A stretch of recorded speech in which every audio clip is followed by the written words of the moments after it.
Hello అండి, నేను విశ్వేంద్ర మమ్మీ. Welcome back to VC media. Bigg Boss season 8 ఈరోజు ప్రోమో చూసారు. సోనియా ఇంట్లోకి ఎంట్రీ అయింది నామినేషన్ వేస్తాను. బిగ్ బాస్లో ఒక కొత్త రూల్ వచ్చింది. ఎలిమినేట్ ఎవరైతే అయ్యారో వాళ్ళు వచ్చి ఈరోజు నామినేషన్ అనేది చేయాలి. ఫస్ట్ సోనియా వచ్చింది. సోనియా వచ్చి ఫస్ట్ ప్రేరణ తగులుకుంటుంది. ప్రేరణ తగులుకున్న తర్వాత నిఖిల్ని తగులుకుంటుంది. నిఖిల్ని అయితే నిజం చెప్పాలంటే బ్యాడ్ చేయడానికే వచ్చింది అని నాకు అనిపించింది. నా పర్సనల్ ఒపీనియన్, నిఖిల్ని బ్యాడ్ చేయడానికే వచ్చింది. ఎందుకంటే నాకు తెలిసి కొన్ని సంబంధం లేని మాటలు మాట్లాడింది. అది మీరు కామెంట్ చేసి చెప్పండి. దీంట్లో సోనియా కరెక్టా, నిఖిల్ కరెక్టా అనేది మీరు చెప్పండి. నాకు ఒక్క విషయంలో ఏడైతే నిఖిల్ కొంచెం నాకు తప్పు అనిపించిందంటే, యష్మి విషయంలో డ్రీమ్ అది లేకపోతే నార్మల్గా చెప్పిందా అనేది ఇంకా క్లారిటీ ఇవ్వలేదు అక్కడ. ఇప్పుడు ఎందుకంటే మన రోహిణి దగ్గరికి పోయి సంథింగ్ తను ఎక్స్ప్రెస్ చేసింది అని చెప్పినట్టు చెప్పిండంట. తర్వాత ఏమంటుండో లేదు నేను డ్రీమ్ వచ్చింది అని చెప్పిండంట. అంటే ఇది అసలు ఎట్లా నడిచిందో ఎవరికి తెలియదు. ఎందుకంటే చాలామంది ఇప్పుడు నేను కూడా 24 hours అయితే చూడట్లేదు, 24 hours ఏం జరుగుతుంది.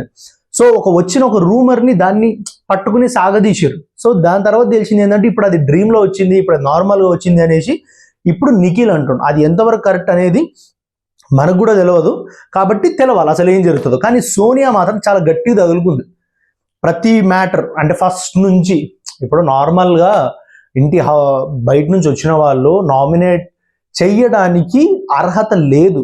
ఎందుకంటే వాళ్ళ ఆట సరిగ్గా లేదు కాబట్టి ప్రజలు వాళ్ళని ఎలిమినేట్ చేసి పంపించేసారు బయటికి. ఫస్ట్ అది అర్థం చేసుకోవాలి. బిగ్ బాస్ నాకు ఈ రూలే నచ్చలేదు. ఎందుకంటే వాళ్ళు ఆడటానికి చక్కగా చాతకాక, వాళ్ళు చక్కగా ఆడలేక వాళ్ళని ప్రజలు ఓటు వేయకుండా వాళ్ళని ఇంటికి ఎలగొట్టిర్రు. అటువంటి వాళ్ళని పిలిచి ఇప్పుడు మంచిగా అందరు ఆడి, నేను ఏదో వాళ్ళ వీళ్ళ గురించి అని కాదు, ప్రతి ఒక్కరి గురించి చెప్తున్నా. ఇప్పుడు ఎందుకంటే they deserve to be in house.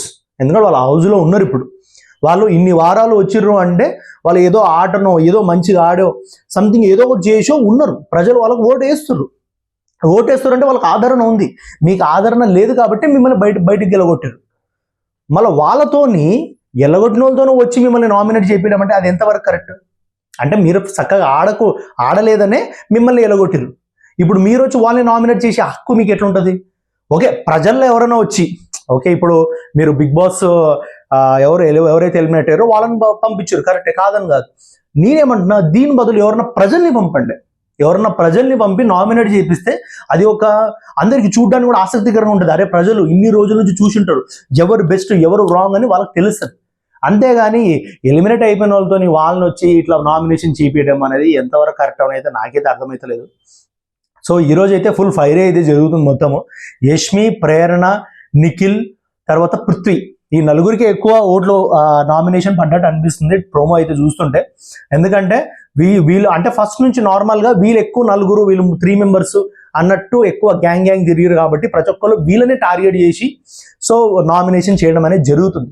ఒకసారి ఆడియన్స్ పరంగా మీకు ఎట్లా అనిపిస్తుంది అంటే, ఇప్పుడు సోనియా కానీ తర్వాత చాలా మంది వచ్చారు, వాళ్ళు వచ్చి ఎవరిని నామినేట్ చేశారు అది కరెక్టా కాదా అనేసి ప్రజల ఒపీనియన్ నేను అడుగుతున్నా. మీరు కమెంట్ రూపంలో తెలియజేయండి.